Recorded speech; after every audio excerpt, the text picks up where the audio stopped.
How's it going, YouTube? It's your boy Topsonex coming at you with a kind of a ban list discussion.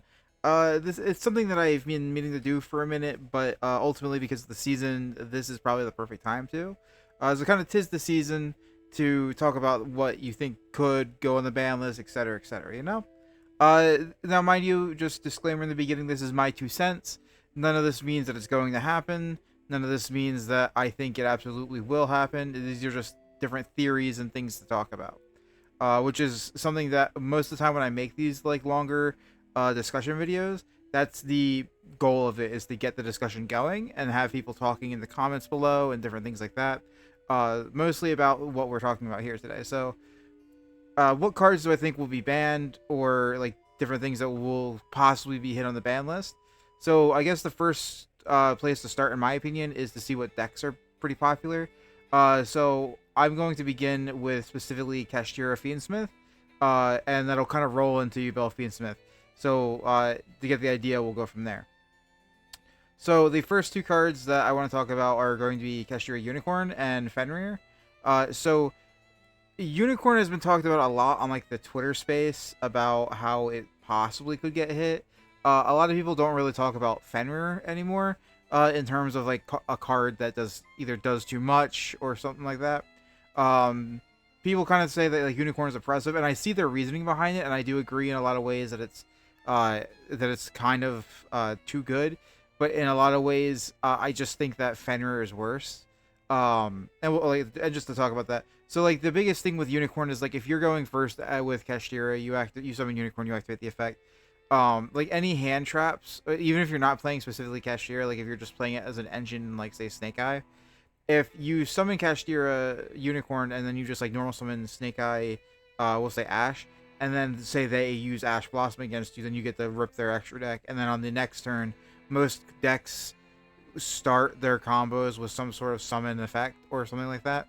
Like most of them have a monster effect start to their turn, and in doing so, you essentially rip 2 cards from the extra deck, uh, face down, which is almost permanent in the current game state, and then you also have the idea uh, of the fact that it can search for Birth, and Birth is one of those cards that's really, in a sense, too good, because with Birth essentially it lets you link off that unicorn in order to, especially after you use your normal summon, to fully utilize your resources in a sense where you can then have a basically a link 2 and then have the unicorn come back, and just be another body. And then it also maintains that value of, if you keep the Kashtira monster, it allows you to banish from their graveyard.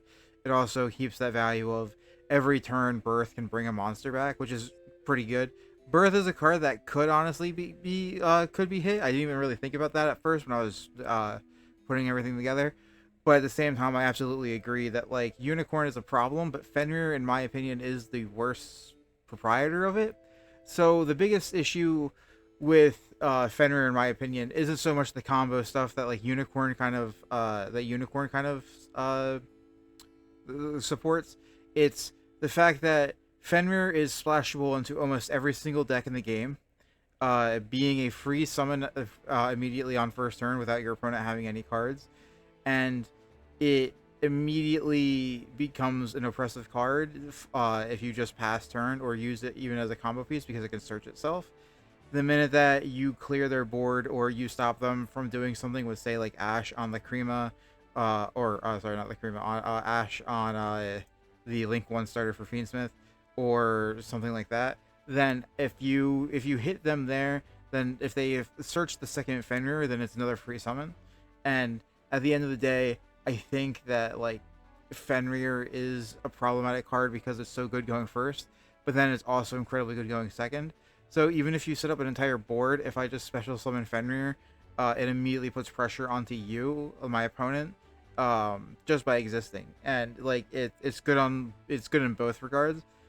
But then the fact that it searches itself, the fact that it's recurable in that sense, and in general, I think the easiest way to kind of talk about it in this way is to relate it to other cards, and it is just the better Pankratops. And while Pankratops is at 2 currently, I don't think that, like, realistically, if you have a card like Pankratops that can be played on turn 1 and then continue to be as good as it is throughout the game, and still be like splashed in every deck, uh, then I think it's a problem. And in this case, because it also becomes part of a combo start at that point, because you can summon it, search, and then it's not even that it has to search for Fenrir. I mean, it can search itself, which is kind of insane. But the fact that it can also just search for Rise Heart and then just get like get you in a big lead, like that's great for Kashira, but it's also great because like any deck can kind of utilize that, which is in my opinion, a little too strong, and it kind of forces you to not want to play the game. Like with Unicorn, while you're losing your extra deck, not every deck is at a death sentence, especially when most extra decks right now are like toolboxes, or just extra combo pieces. You don't tend to have, and if you have a boss monster in your extra deck, you always tend to play like 2 to 3 of it, depending on the deck. So it ultimately at the end of the day, I think that like something like Fenrir is worse than something like Unicorn, but I definitely understand the argument for wanting to have Unicorn or thinking that Unicorn could get hit. I just think that more than likely, if they were to hit a Kashira card, it would probably be either Birth in that case, if they're going to hit like something on the spell related side like Unicorn, or Fenrir, because it actually is just a card that is generically too good in my opinion. That being said, because of Kashira Fiend Smith, and the way that both of these cards interact with just your special summon and then also having a normal summon, something like Moon Goddess, or no, her name's Moon of the Close Sky or something like that. Yeah, Moon Goddess of the Close Sky. I think that's her name. I could be wrong completely. But I think that like also she is problematic. Now the big thing is that this leads into the Fiendsmith stuff. She turns any 2 monsters basically into the entire Fiendsmith combo, which is problematic in itself. But at the end of the day, she's also a common, and I think that she was a common in the base set in her release. I think that given how Konami likes to has a track record of not hitting the secret rares or the chase cards of sets, that if they wanted to somehow hit Fiendsmith again, like they hit the Cream of the first time, the Fusion the Cream I should clarify, which again is a super rare and was realistically not even part of the full combo. It was just a extra step that did like burn damage. Then something like this would absolutely be in their wheelhouse for getting hit on the forbidden list. Like being able to say that you're going to ban Moon Goddess would probably like also help a lot of stuff out. That being said, we'll probably keep her up because she does lead into the next one. The Yubel stuff. So Spirit of Yubel and Phantom of Yubel are 2 cards that I think in the Yubel deck specifically are the 2 kind of more, I don't want to say oppressive, but they are kind of like their best cards. So like Spirit of Yubel is a card that has a battle phase effect, has an effect on destruction, has an effect on special summon. The battle phase effect lets it summon itself and you do its effect, and it does, in my opinion, Phantom of Yubel does a little too much of everything while also being a Yubel monster. So it also feeds into the Phantom of Yubel card. So while it is definitely, I think, not the worst of the cards, maybe I could see it getting limited. Whether it would actually get limited or not, I don't think that's the case. It's more of that, like, Spirit of Yubel could be one of the cards that does get hit if they do. Because I think that if anything, it is the choke point kind of card that Konami would probably hit. Versus something like Nightmare Throne. Nightmare Throne being a money chase card until it gets reprinted, which it hasn't been yet. Absolutely, I think that if they were going to hit Yubel with this Forbidden list, it would be either Phantom, which is the biggest issue with the deck, the fact that it can change the monster effects, or it would be Spirit, because Spirit would be an inadvertent hit. It would weaken the deck, but not destroy it, in my opinion, as long as you like limited it to 1 or 2. And then like Phantom Yubel, if you limited Phantom Yubel to 1, the deck is kind of bad if you have an out 2 Phantom. So yeah, so just for the Yubel stuff, I think that's it. But I don't honestly think that Yubel might get hit on the Forbidden list, though. I mean, like, it's a possibility.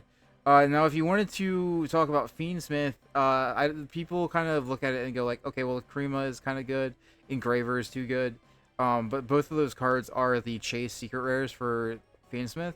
I don't believe that if Fiend Smith itself was to get hit, that these cards would get hit. More than likely, it would be the cards that they kind of abuse, such as the DDD, Wave King, High Caesar, I think is the Exceed monster, or it would be something like Tract, or again Moon Goddess. So Moon Goddess again being hit would really limit how many decks can play it. So while I don't think that Moon Goddess would get hit, I think that is probably the smartest way because it makes the Fiend Smith stuff itself less generic. Meanwhile, like they could still play it if they just played more like Krima or more Engraver. It would just become more of a Fiend Smith package.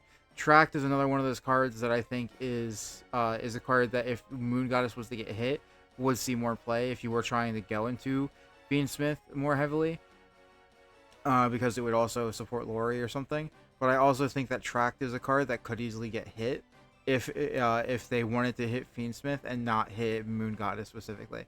So if they wanted to hit the big Link plays and like the stuff with Lori that kind of gives you a free light fiend for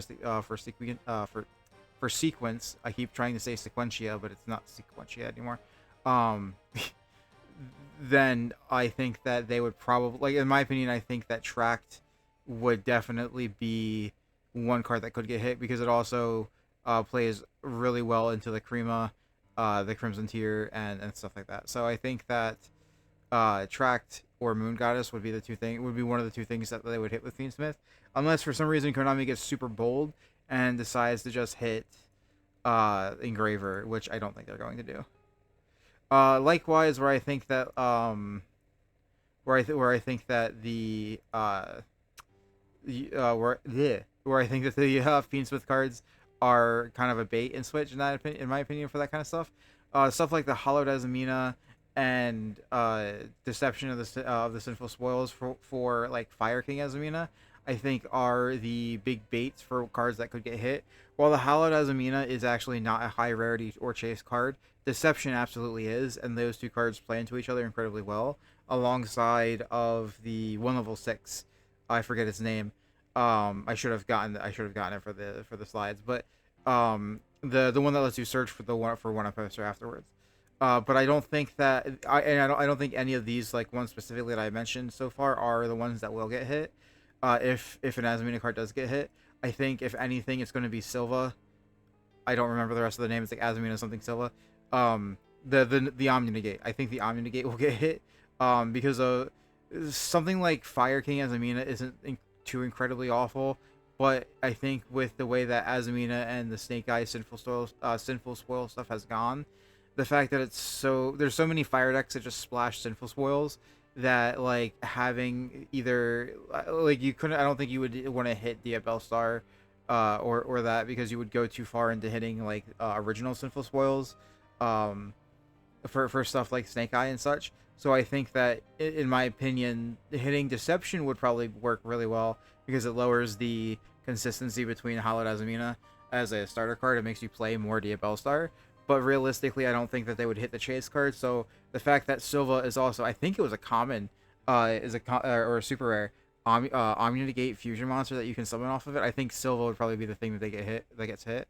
Not only is it low rarity, but it's also the Omni Negate. And following the track record with Baron and Borreload Savage, I think that that Silva would probably be the first card to get hit from they get hit from like Fire King Azamina or just Azamina in general.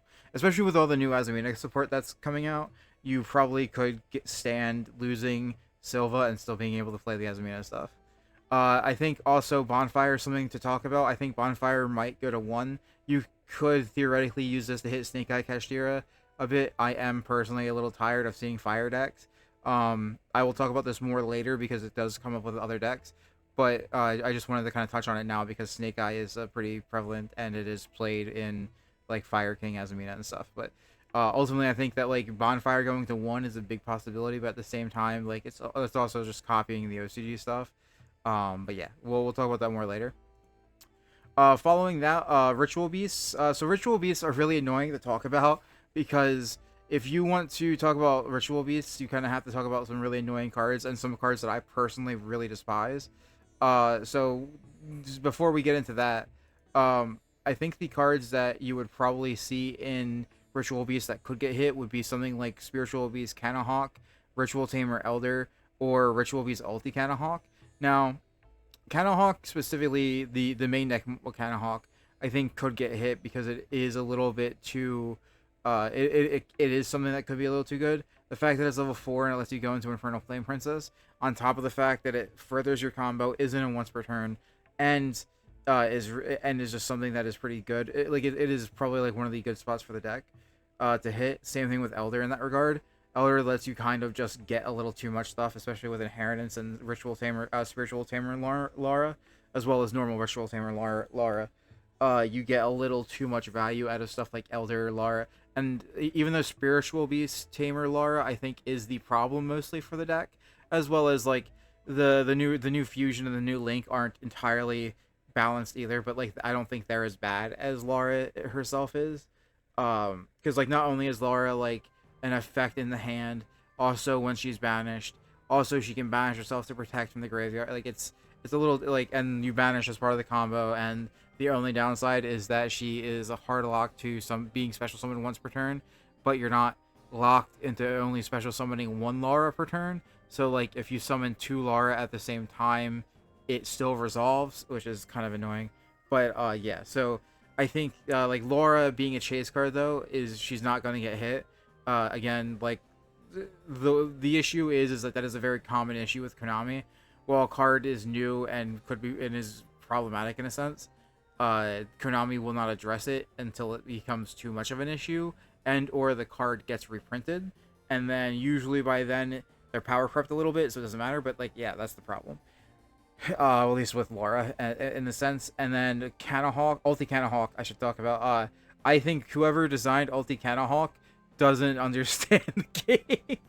Ulti Canahawk, to me, is something that is a crazy oversight in a sense. Nothing is once per turn on this card. Nothing, like the fact that it's also a quick effect. It dodges Imperm, and it dodges Effect Veiler, and it banishes, so it triggers Lara. It does it returns cards to the graveyard, so you can get your fusion monster, or the new fusion Nochi Drago or whatever it's called. And then like you also have the new Link 2 that just goes into having a bunch of like power creep with it, and I think absolutely Ulti Canahawk, and then like you can search steeds off of it, and you can just search every combo piece you want with it, is I think personally a little crazy. But you know, that's just me. I think that Ulti Canahawk, if anything, would probably be the thing to hit in my opinion. That being said, I also despise these 2 cards specifically, Protoss and Thunder Dragon Colossus. And if you don't think that Konami absolutely knew what they were doing when they were printing the new Ritual Beast stuff and they unbanned these cards, then you're a fool, at least in my opinion. Protoss and Thunder Dragon being playable in almost any deck now because of the Nemesis cards being more popularized. Bonfire making fire decks so popular, but also Bonfire is able to search for Flag, which allows you to search for Protoss, and if you play any amount of the Snake Eye, like Snake, it's playable in Snake Eyes because of it, but realistically Bonfire would be searching for Ash because of the consistency hit they got recently. But even then, beforehand the idea was just like also any 2 level 4s lets you get to Infernal Flame Queen. And we have a deck that gets the 2 level 4s incredibly easily in a minute, being Raziel, and like other decks already get to level 4s pretty easily anyway. So the issue to me isn't so much that like seeing Protoss is difficult, because it's not. But Protoss itself is just an annoying card that just doesn't need to exist again. And then Colossus is another one of those cards that the fact that it's at 2 currently, it just is so bad to me. So do I think that Colossus should get banned? Yes. Do I think it will go to 3 instead? Probably. Just, you know, in my opinion. Protoss will probably stay at 1, but and see, my hatred for cards like these isn't probably like, I guess I could kind of explain that, because if you look at if you've been here with me for a while on the channel, you'll know that I have played Yu-Gi-Oh since pretty much the inception. I did take a long break from 2017 to 2019, 2020, kind of. So I took about like a 3 to 4 year break. But I've played Yu-Gi-Oh, at least, and mind you, I played it since the beginning. But competitively, I've played it since probably 2006, 2005 ish. So like I've played the competitive scene for a while. Um, I didn't really have any accolades. I didn't have many achievements under my belt back in the day. But as time went on, I got more, and recently again more. But it's also one of those things that's like I've played through a lot of formats that were really toxic. I've also seen cards come and go that were incredibly toxic for many different reasons. So many different ban lists.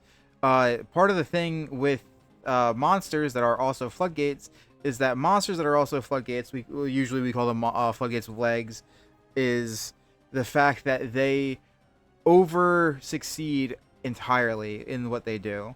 So like something like Colossus locking you from adding to your hand, they absolutely succeed in it. It has protection as well.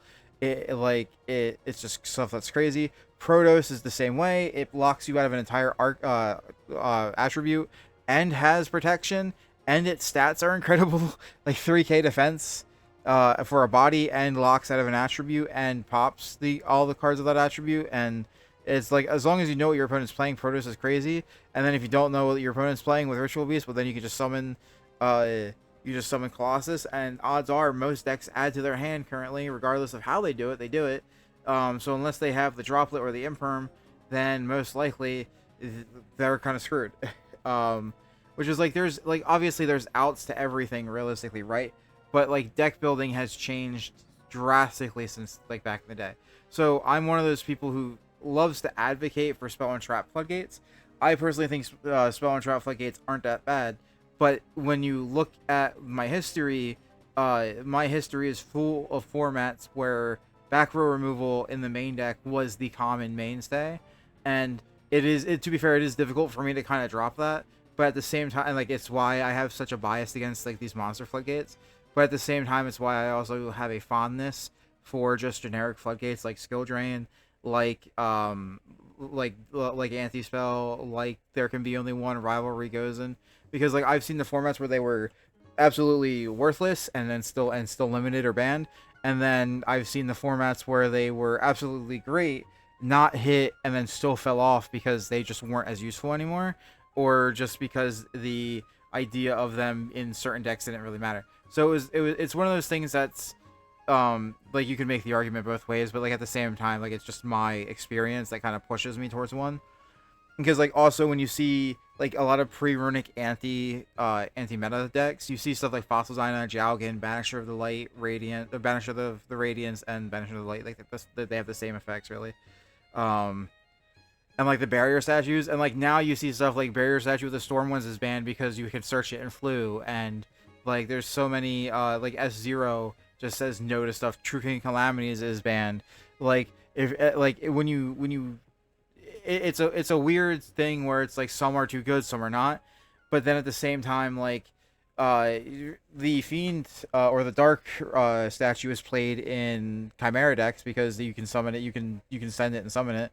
So like there's a lot of stuff about it that I think is an issue, but like generically, like I think these cards should be hit. These two cards should be hit. There's other cards that I think that are floodgates, that are monster floodgates that should get hit. Like I think the barrier statues, whenever they have a problematic thing, should also be hit. So like for example, I think that the fire one should get hit because it's pyro and searchable from bonfire. I think that the dark one should be hit because it's basically summonable from the deck with Chimera. And like the light one can be summoned with Ties of the Brethren, but it's not anywhere near a meta thing. But again, I still think that it shouldn't exist in that kind of a space. But that's me. That little rant aside, moving on. Sorry to fill it with a rant a little bit with the explanation. But Deck Lockdown and Anti-Spell, these are two floodgates. These are spell trap floodgates. I do advocate for keeping them in a sense, but I do think that Deck Lockdown is a little problematic currently, especially with stuff like Centurion, which we'll talk about again in a little bit. But also, Anti-Spell in general is I think a little degen, and to be fair. But yeah. So the next deck to talk about will probably be let's go over Tenpai Dragon. So Tenpai Dragon, if it was to even get a hit, would probably be Chundra. This is the safest card for it to get hit. This card is the bread and butter of the deck. If you limited this to one, the deck would still function, but it would be kind of neutered in a sense. And any form of interruption that would get rid of Tundra in the battle phase, be it from the field or graveyard, like DD Crow or something, would probably really affect it. So, or it would truly affect the deck. So, banishing it almost stunts their deck completely. It would kind of force them to have to play certain cards that would ultimately still make the deck playable, even with banished Tundra, but it's pretty difficult to do that. So yeah, the alternative to Tundra getting hit, I think, would be Raigeki, even though like a Raigeki going to 1 or to 0 again sounds like it is an interesting possibility. So they recently put Raigeki to 3 again, not too long ago, or actually it's pretty long ago. It's like it was a few years, I think, at this point. But at the same time, they also just put out this new alt art for it with the Slifer stuff. So I don't think they'll hit Raigeki again. But for monster removal specifically, Raigeki being problematic in Tenpai is kind of the issue. Now I think that Chandra is more likely the card that gets hit. Chandra is definitely more likely the card to get hit. To 1, but like, and that's even if they hit it at all. If they want to hit it. Now, if they really wanted to kill Tenpai Dragon, they would probably ban Hermetic Seal. Hermetic Seal being banned is actually kind of a crazy thought because it does also hit many other decks like Dragon Link and such. And Hermetic Seals is actually a crazy card if you think about it. It summons any dragon from the deck, so like your Bystial Magnamut, or specifically in Tenpai, you can summon Grand Tusk, or the one that actually gets summoned a lot is Kokai Draco. Some people have tested out Heliotisk or Heliosphere or something like that. It's another one that stops your opponent from attacking at all, basically, if they have the same number of cards in their hand. So there's that.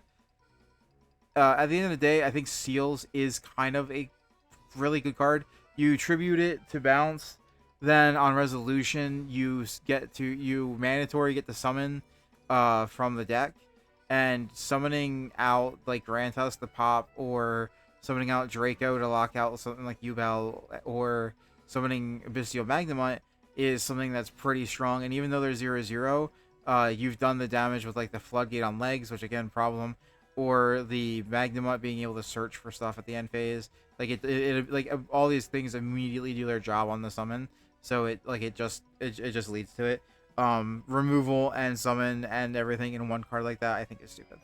Like stupidly good, but at the same time, I think I think if there was a card that could get banned from Tenpai, like banned from Tenpai, this would probably be it. Following up with that, I think Magnamut could also be banned from Tenpai technically, and then Bystial Lubellion is, in my opinion, at risk of getting hit. Now these are two cards that would, if you were to hit Tenpai Dragon through Bystial Magnamut, you'd also be hitting other decks. So this plays into being able to prematurely hit Malice. It also allows you to hit something like Centurion. So if you were to either ban Magnamut or limit or the Bystial Lubellion as well, then you're basically hitting a huge consistency to the Bystial playbook. And in my opinion, I think that is the way to go. Because like Bystial Magnamut at 1 is basically all Tenpai plays to begin with. So like you either ban it or Magnamut does nothing anyway, or Magnamut just does what it does anyway. Or if you were to be playing something like Centurion, where the Bystial Lubellion does actually a lot for the deck, like a crazy amount for the deck, then it's something that I personally think that it getting limited to 1 is a very big possibility. It would also kind of force Horus to play, or force Centurion to play Horus more often, in my opinion. Or specifically go for a different like Synchro level 8. Like they do have their newer Synchro monster and stuff. So like they have ways to get to it without it. But the Bystial Lubellion is like the easiest way to like combo up. And like Horus is the alternative that allows them to still get like some level of plus from King Sarcophagus and Msteady. So the idea here is mostly because the Bystial Lubellion is just a free replacement card that you search for Bystial Magnamut, which lets you get into stuff like Autry or whatever during your opponent's turn, or Gargoyle. And at the end of the day, it is like both the Bystial cards are a bit too much. Like Branded Regain is an incredible card, and getting all that value with regained in Centurion is already a big problem with them.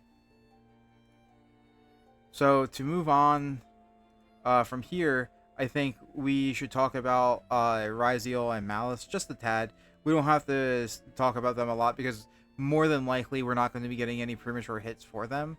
But realistically, there are possibilities. So the first one being Bonfire. Bonfire we talked about a little bit earlier. It going to 1 could be like a similar hit to the OCG.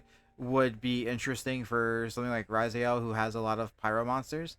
At the same time, I think Silent Mining could potentially get hit because it is a card that Malice could play. Something like this and/or Allure, for like replacing this with Allure Darkness. Now, the big thing is like if you were to limit or ban Silent Mining, which I think would more likely just be a limit, right? Like similar to how Reinforcement of the Army and stuff are, like again, like that's why it's also the same idea with Bonfire. If you limit it to 1, it still is a card that can be played for consistency, but also like a 4th copy of like whatever card you want to search with it. But at the end of the day as well, stuff like Silent Mining, like Cybers has been incredibly like lenient, or Konami's been incredibly lenient with like cyber stacks recently. Like certain ones they hit, but like Circle just went back to 3 for Salad, even though that hasn't been doing anything. Like they got back, like they have like Salad is at almost full power, and they just and they have Raging Phoenix. It just really hasn't been played too much, even though it already has some incredible potential, and I think is very playable. Especially when you look at like the newer stuff coming out, like Ignister got new support and everything. I think if they wanted to prematurely hit something like Malice or other cyber stacks, limiting Silent Mining to 1 now would be a hit that wouldn't be too bad, but it would lower the consistency rate of all these other decks. Similarly with Bonfire, I think Bonfire going to 1 would help hit consistency with Snake Eye Azumina, like pure Snake Eye Kashira Azumina, or also let you prematurely hit Raziel or Razio, however you say it, without absolutely killing neutering the deck. Like it's basically just Rhoda going to 1, and this is their Rhoda going to 1, in my opinion. And then there's some obvious stuff that's going to happen, like all 4 of the Dragon Rulers are going to go to 3, like very obviously, like come on. And then Lunalight Tiger going to 3. It's following the same trend as every other card that goes from 1 to 2 to 3. So, you know, same thing with the Dragon Rulers.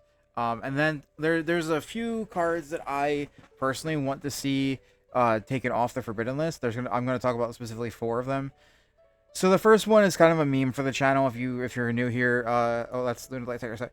Verte Anaconda. So I personally love Verte Anaconda. I miss playing this card in Invoked Eldritch. I absolutely adore this card. Summoning Dragoon is one of my favorite things to do with it. I think that it was given a really bad rap because of stuff like Artifact Scythe. Artifact Scythe is a card that I think should absolutely be banned. Same thing with Gimmick Puppet Nightmare. I think that cards like that shouldn't exist in the game. But that being said, like same thing with like Sanctifier. Like because of the way that like Artifact Dagda and Scythe exist. Like Scythe is hit. It's not Master Duel, but it like the fact that it took so long to get hit for stuff. I like Scythe sucks. And like this, like I think like genuinely like it's Verte paid for the sins of other cards, similarly to like how so many tuners paid for Hulk's sins. I don't think Verte being banned was a necessary thing to do, especially when it was already getting power crept incredibly hard by the newer stuff anyway. But you know, I digress. The next one is Heavy Storm. I think Heavy Storm should totally come back. I absolutely think Heavy Storm coming back is dope, especially if they keep a lot of these floodgates at 1. Like there can be only 1, rivalry goes, and etc. Stuff like Heavy Storm coming off the ban list will let you remove your own copies of those cards if you played them, even at like a disadvantage if you were still playing those cards to like basically try to protect yourself, but still have that disadvantage. Very like again, like it helps you out with that. But then it also just helps to clear those kind of the problematic back row out as well. We already have Harpy's Feather Duster available. Something like Heavy Storm should totally be able to come back, in my opinion. Because unlike Giant Trunade, it's not like, oh, you just get the cards back to set them again.